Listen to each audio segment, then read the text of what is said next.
it's clearly time to focus on the main event, best assassin in the entire world. The series is legitimately named after him, Taro Sakamoto. I know we kind of talked a lot about the Order members and how most of them clearly pushed Toji to the brink of no return. Clearly, Sakamoto is able to go toe-to-toe with a lot of these Order members, but there are two separate ways that this fight can go. Because we know Prime Day Sakamoto, the best assassin in the entire world, if he's going to get that title, it's pretty clear as day Toji is going to lose. Just based off of the way that we talked about a lot of these characters, specifically even Satoru Yotsumura, who is supposedly another person that shares the title of one of the strongest assassins in the verse. So if Prime Day Sakamoto is stronger than him, then we have our answer right there. But I think the more interesting discussion would be the Sakamoto that we have right now, retired Sakamoto, which is stated to be 30% of Sakamoto's overall prime power.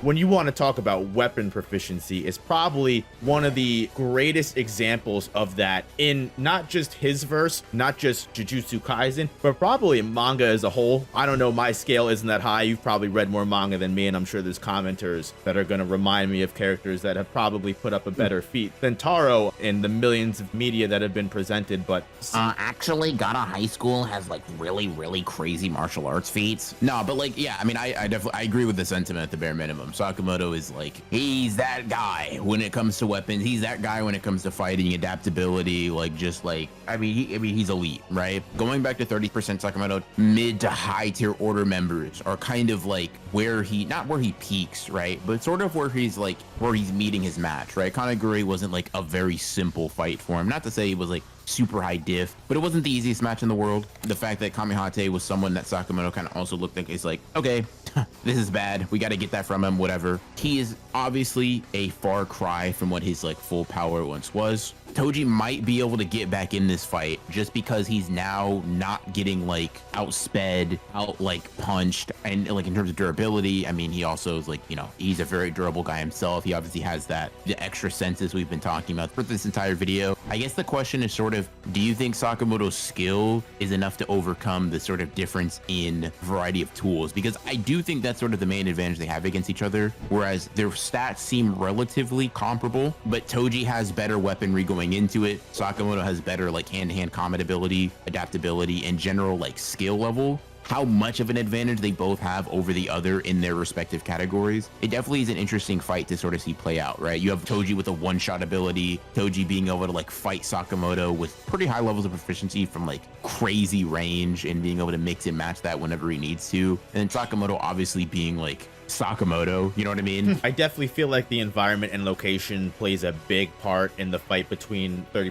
Sakamoto and Toji, specifically because, as we know, the environment is really where Sakamoto shines. Sakamoto is the king of being able to make anything lethal, to the point where even in the first chapter, he's able to make cream puffs and rubber bands a very effective weapon against Shin. We see him in the past arc just be able to pull things from trains. We see him in almost every fight that he's in be able to use the environment to his advantage. So I really feel like regardless of what location they're in, I feel like Sakamoto is going to be able to take advantage of most situations. Now, going back into what we kind of said for Kumanomi being put in a desert, even what Rion says where, you know, regardless of Sakamoto's ability to make any location his domain, for lack of a better word, no pun intended, if she was able to get him in a room with no environment whatsoever, no clothing even, just pure hands and maybe even a knife, she herself would be able to best Sakamoto. So however you want to take that statement, I know we weren't really definitive on exactly what the outcome of Rion and Toji specifically was, but at the end of the day, going up against someone like 30% Sakamoto, it's clear that the location is probably going to be what makes or breaks it, because on characters that are so equal, I think,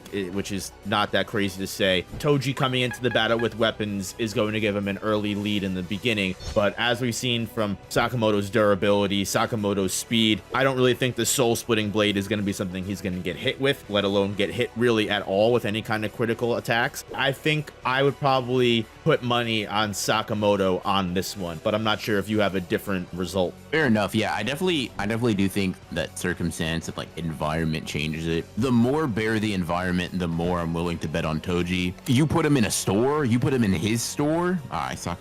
Goodbye, Toji. See you later, buddy. Don't let him get some bubble gum. Don't let him get to random odds and ends. He's really going to start cooking. Let's be real. Generally speaking, there are going to be more things around Sakamoto to use than there would be like for him to not be able to like deploy or like, you know, use in close quarters combat. So I do think more times than not, I would also put money on Sakamoto as well. What's kind of even crazy to think about, because I'm sitting here while you're talking, just imagining things, because I'm thinking like, even if you put Sakamoto in a desert, like I wouldn't even put it past him to just use fucking sand in one of the craziest ways I've ever seen and like find some way to make the fight difficult for Toji. Like this is clearly in no way, shape or form a fight that Toji's going to be walking away from unscathed, or at least using the fullest potential that he has